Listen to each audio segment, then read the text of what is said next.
What's holding you back now? What's the one driving thought right now? Why aren't you doing what you should be doing right now? And there's one answer to that. And I know the answer. And I think you know the answer as well. Fear.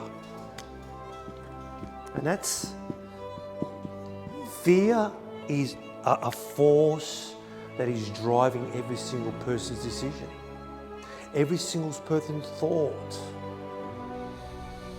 Fear of being embarrassed, fear of being ashamed, fear of getting caught out, fear of whatever. That drives your thoughts and that drives your behavior. But it's the biggest cause of procrastination. It stops you from doing the things you're supposed to be doing. It affects your relationship. Fear drives most thoughts because that's how the system has coded and programmed your brain into fear. And where does fear come from? Where does fear come from? It comes from doubt. Because everything that we look into, everything that we explore, everything that we want to do, there's always going to be someone, somewhere, something putting doubt in our brain, which creates the fear. Whether it's in your work, whether it's in your relationship, whether it's in your friendships. Think about all the thoughts that you have. Think about all the social media sites that you go onto. Think about what you look for. Think about the dopamine that you're choosing to release in your brain. Most people choose the fear dopamine. So we're making decisions out of fear. All your decisions are really based out of fear. And so when you're living in fear, guess what happens? Depression. Guess what happens? Negativity. Guess what happens? Disease. Because as you live in fear, your brain then becomes automated. So your brain becomes a habit in what you feed it. So if you've spent most of your life in fear, if you've spent most of your life surrounding yourself with people that are living in fear, if you're spending most of your life in the education system that kind of pursued fear, if you don't get this grade, you're not going to do this. How many times you hear a teacher say this? You will never amount to anything if you don't get a higher grade than a C. That's putting fear into students. That's putting fear into people. And the problem with that is, just like we program and code an AI, the fear is the programming coding on the human brain. And this is why you see media. I mean, think about media. 99% of the media is all about negative and fear. Negative and fear. You look at media right now, look at most of the social media posts, and look at the people commenting on social media. People go out of their way to comment negatively or to criticize someone in nasty ways because they're living in fear. They're not nasty people. They're just living in fear. I saw someone yesterday get angry at a cash register person, and I was just in the queue, and I saw this person was agitated and really angry at some girl who happened to make a mistake.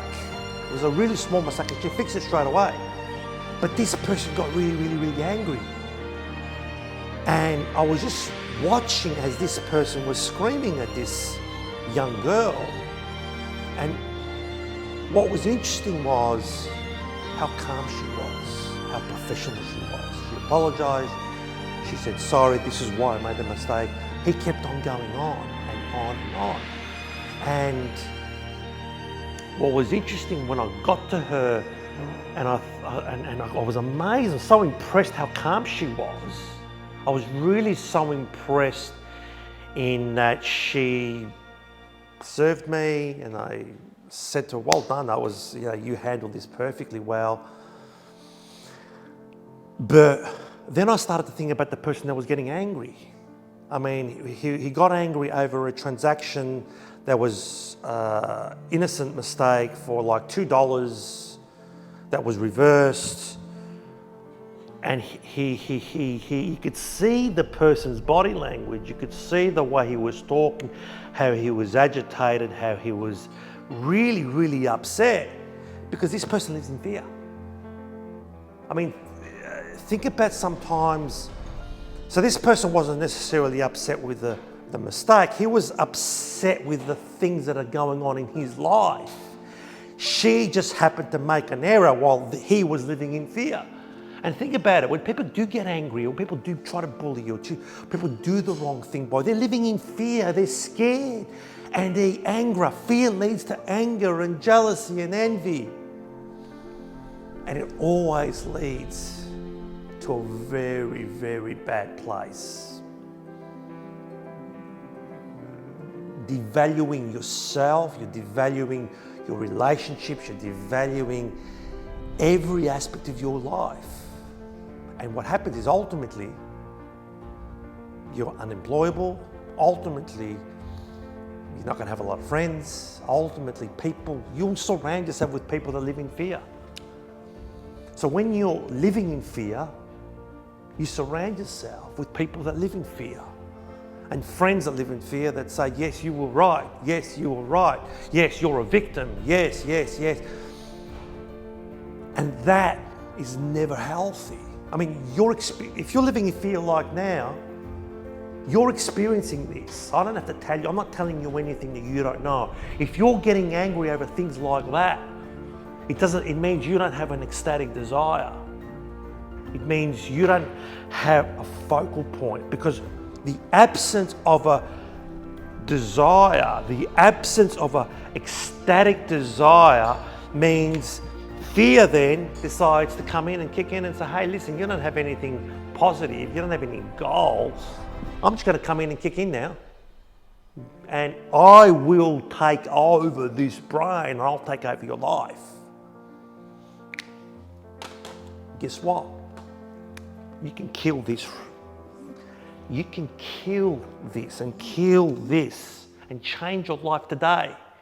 One thing that kills fear more than anything, action. Action kills fear.